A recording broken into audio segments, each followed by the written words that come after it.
খাস কলকাতায় অভিনেত্রীর গাড়িতে হামলা ভাঙচুরের অভিযোগ, তাও আবার সাদার্ন এভিনিউর মতো অভিজাত এলাকায়।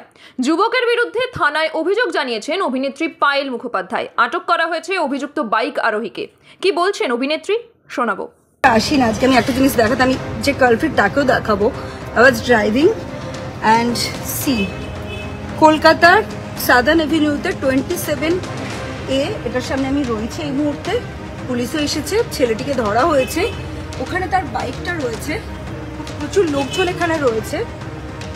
এবং কলকাতা শহরে আজকে আমরা এত কিছু প্রোটেস্ট করছি, এত কিছু চলছে, তার মধ্যেও একটি মেয়ের মিনিমাম নিরাপত্তা বোধহয় আজকের ডেটে আমাদের এখানে নেই। এবং আমি সেই কারণেই এলাম। বাইকটা আমার গাড়িতে রাদার ওর টাচ হয়েছে হাওয়াতে। ও এসে আমাকে, আই ওয়াজ ড্রাইভিং, আমাকে এসে নক করে। আমি একটু কাঁচ নামাই এবং আমাকে বলে দরজা খুলতে সাদার্ন এভিনিউতে। ওকে, আমি বলি যে দরজা আমি খুলবো না। আমি অবভিয়াসলি আমার একটা মহিলা হিসেবে আমার একটা সিকিউরিটির ব্যাপার আছে, আমাকে হি ক্যান মলেস্ট মি। তারপরে সাদার্ন এভিনিউতে, সাদার্ন এভিনিউতে এসে ঘুষি মেরে আমার গাড়ির কাঁচ ভেঙে দেয় এবং আমি এখান থেকে উঠতে পারছি না।